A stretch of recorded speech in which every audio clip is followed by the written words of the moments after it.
अस्सलामु अलैकुम व रहमतुल्लाहि व बरकातुहू। नहमदुहू व नुसल्ली अला रसूलिहिल करीम। अम्मा बाद, फ़अऊज़ु बिल्लाहि मिनश शैतानिर रजीम। बिस्मिल्लाहिर रहमानिर रहीम।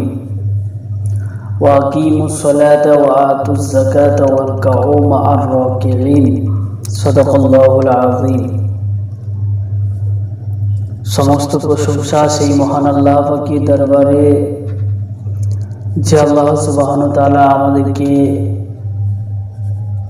মুসলমান ঘরে পাঠিয়েছেন, দুনিয়ার আগুন থেকে বাঁচিয়ে নিয়েছেন, আখিরাতের জাহান্নামের আগুন থেকে বাঁচার জন্য কিছু আমাদেরকে হায়াত দিয়েছেন। সেই মহান মাবুদের দরবারে কালিমাতুশ শুকর আদায় করি, বলি আলহামদুলিল্লাহ।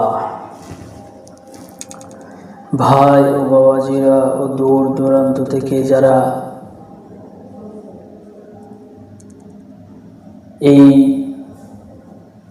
সব কিছুকে শ্রবণ করছেন, দেখছেন, সকলকেই জানাই আন্তরিক প্রীতি, শুভেচ্ছা ও অভিনন্দন ও ভালোবাসা ও সালাম ও মোবারকবাদ। যে আমরা ইতিপূর্বে আলোচনা করেছি যে নামাজ ইসলামের মধ্যে কতটা গুরুত্বপূর্ণ বিষয়। আজকে নামাজ কতটা গুরুত্বপূর্ণ বিষয় সেটা নিয়ে আমরা আলোচনা করেছি। আমরা বুঝতে পেরেছি যে আমরা মুসলমান হয়ে এসেছি। আমাদের মুসলমান হয়ে আসার পরে আমাদের দায়িত্ব কি, কর্তব্য কি, আমাদের করণীয়টা কি, এটা আমরা নিশ্চয়ই অবশ্যই আমরা বুঝতে পেরে গেছি। এইবারে আমরা যারা বুঝেছি, যারা আমরা সিদ্ধান্ত নিয়েছি যে আমরা নামাজ আদায় করব, নামাজ কায়েম করব, নামাজ প্রতিষ্ঠিত করব, নামাজ আমরা পড়ব, যারা আমরা এই সিদ্ধান্ত নিয়েছি, তারা হয়তো আমরা এটা ভাবছি যে আমরা নামাজ পড়তে গেলে আমাদের কি কি প্রয়োজন আছে, কি কি লাগবে, নামাজের ভিতরে নামাজের বাইরে আমরা নামাজ যে পড়তে যাব তার জন্য আমাদের কি লাগবে। তো সেই সব বিষয় নিয়েই আজকে আলোচনা। যে বিষয়গুলো হচ্ছে আমি তো ইমানদার, আজকে আমি নামাজ পড়ার জন্য আমি করলাম, মন স্থির করলাম, আমি চিন্তা করলাম যে আমাকে এবারে নামাজ পড়তে হবে। কিন্তু আমি যে নামাজে যাব তার জন্য আমার প্রয়োজনীয় কিছু জিনিস আমার দরকার। যে জিনিসগুলো আজকে আপনি যদি না জানি, সেই জিনিসগুলো সম্পর্কে যদি অবগত না থাকি, তাহলে আমার মধ্যে ভুল হয়ে যেতে পারে। তাই এখানে কয়েকটা কিতাব আছে, সেই কিতাব থেকে আলোচনা করি। কেননা মুখস্থ এগুলো আমারও আছে এবং অনেক মুসলমান ভাইয়েরও আছে, এবং এগুলো আমরা সকলে জানি। কিন্তু তারপরেও এগুলো আলোচনা করা, একটু দেখে আলোচনা করা, তার মধ্যে কি হবে যে ঈমানটা আমার তাজা হবে। ঈমান হচ্ছে আমার সর্বপ্রথম, আমাকে মজবুত করতে হবে। তাই যে নামাজ পড়তে যাওয়ার আগে, নামাজ আদায় করতে যাওয়ার আগে আমাকে কিছু জিনিস আমাকে আগে পালন করতে হবে। যে জিনিসগুলো কি না, নামাজ শুরু করার আগেই আমাকে সেই বিষয়গুলোর ভিতরে আমাকে গুরুত্ব দিতে হবে, সেই জিনিসগুলো আমাকে জানতে হবে। সেই জিনিস কোনো কিতাবের মধ্যে 7টা, কোনো কিতাবের মধ্যে 6টা, যেগুলোকে আমরা নামাজের আগের ফরজ বলে জানি, সেইগুলো আমাকে জানতে হবে। সেগুলো হচ্ছে মোট 7টা। বিভিন্ন কিতাবে বিভিন্ন রকম রয়েছে, কিন্তু মোটামুটিভাবে 7টা। যেমন শরীর পাক। আমার শরীর যদি নাপাক হয়ে থাকে, যেই নাপাকে হাদাসে আকবার, আমার বড় নাপাক হতে পারে কিংবা ছোট নাপাক হতে পারে, হাদাসে আকবার কিংবা হাদাসে আসগার, আমার যাই হোক না কেন, আগে আমাকে আমার শরীরটা পাক করতে হবে। অতএব আমার মূল কথা হলো, আমার শরীরে আমার যদি গোসল প্রয়োজন হয় তাহলে আমাকে গোসল করতে হবে, আর যদি আমার উজু প্রয়োজন হয় তাহলে আমাকে উজু করতে হবে। মোট কথা হলো আমার শরীর পাক হতে হবে। দ্বিতীয় নম্বরে হচ্ছে আমি যেটা পরিধান করব, আমি যে পোশাকটা পরব, সেই পোশাকটা আমার পবিত্র হতে হবে, পাক হতে হবে। তাহলে 1 নাম্বার কি হলো না আমার শরীর পাক, 2 নাম্বার হলো আমার কাপড় পাক, আর 3 নাম্বার হচ্ছে আমি যে জায়গাটাতে নামাজ পড়ব বলে স্থির করেছি, মনে স্থির করেছি, সেই জায়গাটা পাক হতে হবে, সেই জায়গাটা আমার পাক হতে হবে, কিংবা যেটা বিছিয়ে আমি নামাজ পড়ব সেই বিছানোর চাদরটা যেন আমার পাক হয়। 4 নম্বর পাক। 4 নম্বর কি না সতর ঢাকা। 4 নম্বর কি না সতর ঢাকা। এবারে এখানে 2টো সতর আছে। পুরুষ এবং মহিলাদের ক্ষেত্রে এই 3টে জিনিস মানতে হবে, শরীর পাক, কাপড় পাক এবং জায়গা পাক। এই 4 নাম্বার, এই যে 3 নাম্বার, 3টে জিনিস, এই 3টে নারী পুরুষ সকলের জন্য সমান, কিন্তু এই 4 নাম্বার যেটা রয়েছে সে সতর ঢাকা। এই সতর ঢাকা পুরুষদের ক্ষেত্রে আলাদা আর নারীদের ক্ষেত্রে, মহিলাদের ক্ষেত্রে আলাদা। পুরুষদের ক্ষেত্রে সতর অতটা ঢাকা ফরজ যে পুরুষদের এর জন্য নাভির উপর থেকে নিয়ে হাঁটুর নিচে পর্যন্ত ঢাকা, হাঁটুর নিচে পর্যন্ত ঢাকাকে কাপড় দিয়ে ঢাকা, এটাকে বলা হয়েছে সতর। এবং মহিলাদের জন্য বলা হয়েছে আলাদা, কিছু স্থান বাদে তাদের সমস্ত অঙ্গকে ঢেকে দেওয়া হলো সতর। যেমন যেগুলো হচ্ছে না ঢাকলেও চলবে, যেমন মুখমণ্ডল। এই মুখমণ্ডলটা আমি যদি না ঢাকি, যদি নামাজে দাঁড়াই, আমার সতরের ঢাকা হয়ে যাবে, সমস্ত শরীর ঢাকলে সতর হয়ে যাবে। তারপরে হাতের তালু, এই তালুটা যদি আমি না ঢাকি তাহলেও আমার হয়ে যাবে, কিন্তু আমাকে কবজি পর্যন্ত আমার যেন ঢাকা থাকে, এই কবজি পর্যন্ত আমাকে ঢাকতে হবে। শুধু তালু না ঢাকলেও চলবে, না ঢাকলেও আমার সতর হয়ে যাবে। আর কি না পায়ের পাতা, পায়ের যে নিচে দিকটা আছে ওই দিকটা আমি যদি না ঢাকি তাহলেও কিন্তু হয়ে যাবে। এই কটা বিষয়, এই কটা স্থান ছাড়া সমস্ত অঙ্গকে ঢাকা মহিলাদের জন্য সতর। অতএব মহিলাদেরকে এইগুলো বাদে সমস্ত শরীরটাকে চাদর দিয়ে ঢেকে দিতে হবে। এমন শাড়ি বা এমন পোশাক না পরিধান করা যে পোশাক দিয়ে তার শরীরের কোনো অঙ্গ বোঝা যাবে, এরকম পোশাক পরে নামাজ যদি কেউ পড়ে তার নামাজ হবে না। অতএব তার সতর ঢাকা হবে না।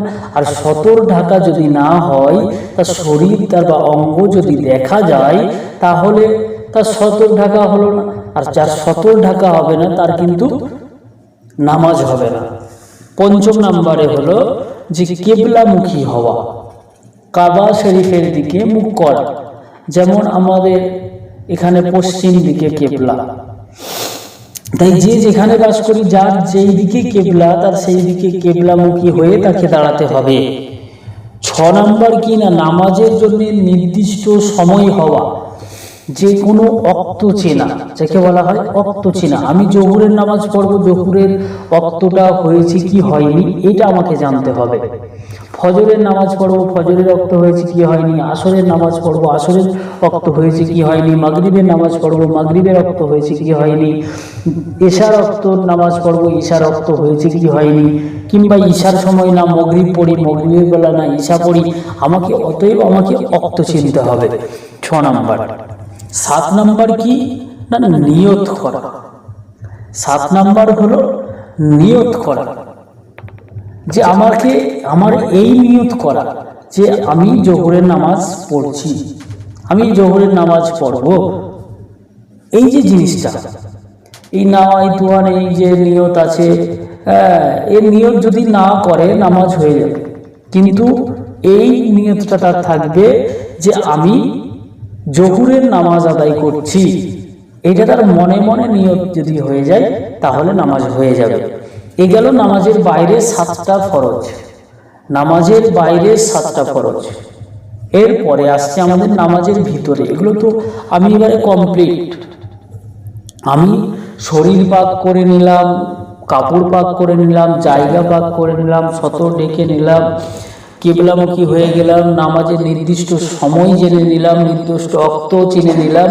এবারে আমি নিয়ত করলাম, এবারে নিয়ত করছি, এরপরে আমার কি কি ফরজ রয়েছে, কোনগুলো যদি আমি না আদায় করি আমার নামাজ হবে না, সেইগুলো আমাকে কিন্তু জানতে হবে। এগুলো বেশি গুরুত্বপূর্ণ বিষয়, যেগুলো আমার না হলে পারে আমার নামাজটা ফাঁসি হয়ে যাবে, আমার নামাজটা হবে না, আমার নামাজটা হবে না, সেই জিনিসগুলো আমাকে আগে জানতে হবে। তাই সেই নামাজের বাইরের ফরজ 7টা, নামাজের ভিতরেও কিন্তু সেই 7টা ফরজ রয়েছে। নামাজের বাইরে যেমন 7টা ফরজ আছে, নামাজের ভিতরেও তেমন 7টা ফরজ আছে। বিভিন্ন কিতাবে অনেক ফরজের কথা উল্লেখ করেছে, কিন্তু মোট 7টা যদি আমি জানতে পারি তাহলে আমার অনেকগুলো জানা হয়ে যাবে, আমার নামাজটা সহি শুদ্ধ হয়ে যাবে। যারা অনেক বলেছেন কিন্তু এই 7টাকে উপেক্ষা করে নয়, এই 7টা তিনারা বলেছেন, কিন্তু যারা কেউ বেশি বলেছেন তারা বেশি বলতে পারেন। অবশ্যই হাদিসের মধ্যে রয়েছে, বহু কিতাবের মধ্যে রয়েছে, কিন্তু এই 7টা তিনারাও কিন্তু বলেছেন। তাই সেই 7টার মধ্যে কি না, প্রথম নম্বরে হলো তাকবীরে তাহরিমা বাঁধা, তাকবীরে তাহরিমা, প্রথম নম্বরে তাকবীরে তাহরিমা, অর্থাৎ আল্লাহু আকবার বলে যে আমরা কাঁধ পর্যন্ত হাত তুলি সেইটা। আর মহিলাদের জন্য কি না, বুক পর্যন্ত হাত তোলা। ভালো করে খেয়াল রাখবেন, পুরুষেরা হাত তুলবে কানের লতি পর্যন্ত, আর মহিলারা হাত তুলবে বুক ছাতি পর্যন্ত। দেখুন, আমরা যারা আহলে সুন্নাতুল জামাতের আকীদা অনুসরণ করি, যারা আমরা ইমাম আবু হানিফাকে অনুসরণ করি, আমি একজন ইমাম আবু হানিফাকে মাসলাকের লোক, আমি একজন ইমাম আবু হানিফাকে মানি, তাই আমি আমার ইমাম আবু হানিফার মশলাই বলছি। এখানে কেউ যদি বিতর্কিত কোনো ব্যক্তি দেখে উল্টোপাল্টা কমেন্ট করবেন না ভাই। আপনি যেটা মানেন সেটা আপনার কাছে ভালো, আমি যেটা মানি সেটা আমার কাছে ভালো। আপনার যদি মনে হয় এখান থেকে আপনি কিছু ভালো কিছু পেয়েছেন, তাহলে সেটা আপনি গ্রহণ করবেন। আর যদি কিছু ভালো কিছু না পেয়ে থাকেন, আপনার যদি মনে হয় এই কথাগুলো সত্য নয়, আপনি না মানতে পারেন। কিন্তু যদি আপনার মনে হয় হ্যাঁ এই কথাগুলো সত্য, এই কথাগুলোর যুক্তি রয়েছে, তাহলে আপনি মানতে পারেন। কেননা আমার ইমামে আবু হানিফা রাহমাতুল্লাহ আলাইহি তিনিও বলেছেন যে যদি আমার মাসলাকের মধ্যে, আমার মাযহাবের মধ্যে যদি কোনো এমন বিষয় এসে যায় যে মতানৈক্য দেখা দেয় এবং তার পরিপ্রেক্ষিতে কোনো যদি সহিহ হাদিস থাকে, তাহলে আমার মাসলাক, আমার মতকে ছেড়ে তোমরা ওই হাদিসের আমল করবে। যদি ভাই আপনি পেয়ে থাকেন, আপনি সেই অনুযায়ী আমল করুন, তাতে আমার কোনো আপত্তি নেই, কিন্তু আপনি বিভ্রান্ত করবেন না। যাই হোক, যে তাকবীরে তাহরিমা, মূল কথা হলো যে তাকবীরে তাহরিমা যখন আমরা আল্লাহু আকবার বলি, যখন আমরা হাত তুলি, পুরুষরা তুলবে কানের লতি পর্যন্ত, মহিলারা তুলবে ছাতি পর্যন্ত। গেল এক নাম্বার। দ্বিতীয় নাম্বার হলো কিয়াম করা। এখানে কিয়াম, নামাজের কিয়াম, দাঁড়ানো। আমাকে দাঁড়িয়ে নামাজটা আদায় করতে হবে, ফরজ নামাজ কিন্তু আমাকে দাঁড়িয়ে আদায় করতে হবে। এটা নামাজের মধ্যে একটা ফরজ, কিয়াম করা। এবারে আমি কিয়াম করলাম, দাঁড়ালাম, তাকবীরে তাহরিমা বাঁধলাম, বাঁধার পরে আমি কি করব, আমি সানা পড়লাম, সানার পরে আমি কিরাত পাঠ করব। আমাকে কিরাত পাঠ করা হলো 3 নম্বর ফরজ। কিরাত পাঠ করা 3 নম্বর ফরজ। সূরা ফাতিহা পড়লাম, সূরা ফাতিহার পরে আমাকে একটা সূরা মিলাতে হবে। সেই সূরাটা আমার 3 আয়াতের অধিক হতে হবে, কিংবা 3 আয়াত, কমসে কম 3 আয়াত হতে হবে। এই গেল। 4 নম্বরে হলো রুকু করা। 4 নম্বর হলো রুকু করা। আমরা হোঁটায় হাত দিয়ে যে আমরা রুকু করি, সে রুকু করা। 5 নম্বর না সিজদা করা। 5 নম্বর সিজদা করা। অন্যান্য কিতাবের মধ্যে রয়েছে যে রুকু থেকে উঠে দাঁড়ানো, রুকু থেকে উঠে দাঁড়ানো একটা ফরজ, তো এটাও বলা হয়েছে। কিন্তু যাই হোক, আমি যে 7টা আলোচনা করতে চলেছি, সেই 7টা আল্লামা রুহুল আমিন সাহেব উনি বর্ণনা করেছেন কিতাবের মধ্যে, ওনার কিতাবের মধ্যে। তো তাই আলোচনার মধ্যে চলে আসলো যে বসিরহাটের বড় মাওলানা রুহুল আমিন রহমতুল্লাহ আলাই তিনি আলোচনা করেছেন। তেনার আলোচনা থেকে আমি ছোট্ট ছোট্ট করে আলোচনা করছি বা বিভিন্ন কিতাব থেকে আমি সংগ্রহ করেছি এই 7টা বিষয়। তারপরে কি বেশিরভাগ কিতাবেই কিন্তু এই 7টা রয়েছে, কিছু কিছু কিতাবে 8টা 10টা বা 11টা রয়েছে, কিন্তু মোট কথা হলো যে রুকু করা, সেজদা করা, 5 নম্বর হলো সেজদা করা, সেজদায় গিয়ে সেজদার তাসবিহ পাঠ করা, সেজদা থেকে উঠে 6 নম্বর হলো যে শেষ বৈঠক করা, শেষ বৈঠক করা। 7 নম্বর কি না সালাম ফেরানো, সালাম ফিরিয়ে নামাজকে শেষ করা। তাহলে এইগুলো টোটাল যে 7টা ফরজ নামাজের ভিতরে। তাকবীরে তাহরিমা বাঁধা, আবার বলি যে তাকবীরে তাহরিমা বাঁধা, কিয়াম করা, কিরাত পাঠ করা, রুকু করা, সেজদা করা, শেষ বৈঠকে বসা, সালাম ফিরিয়ে নামাজ শেষ করা। এই যে 14টা ফরজ আমরা জানতে পারলাম, এই 14টা ফরজের মধ্যে যদি আমার একটা ফরজ ছুটে যায়, একটা ফরজ যদি আমার ছুটে যায়, তাহলে কিন্তু আমার নামাজ হবে না। তার কারণ আমি যদি পবিত্রতা না হাসিল করি, আমি যদি শরীর পাক না করি, তাহলে আমার নামাজ কিন্তু কবুল হবে না। তার কারণ আল্লাহ নিজেই বলে দিয়েছেন যে তোমরা যখন আমি আল্লাহ আমার ইবাদত করার ইচ্ছা পোষণ করো, তখন তোমরা ফাগসিলু উজুহাকুম, তখন তোমরা উজু করো, তোমাদের যেভাবে পদ্ধতি বলা হয়েছে বর্ণনা করেছি আগের ভিডিওতে, আগে পর্বে আমরা আলোচনা করেছি তাহারাত নিয়ে, সেগুলো দেখে নেবেন। হ্যাঁ, আমাদের এই চ্যানেলের মধ্যেই সেই সব ভিডিও আপলোড করা আছে, আপনারা দেখে নেবেন। দেখুন, আমি আগেও বলেছি, এখনো বলছি, যাদের মনের মধ্যে কোনো রকম প্রশ্ন থেকে থাকবে তারা অবশ্যই আমাদের হোয়াটসঅ্যাপ নাম্বারে আপনারা প্রশ্ন করবেন।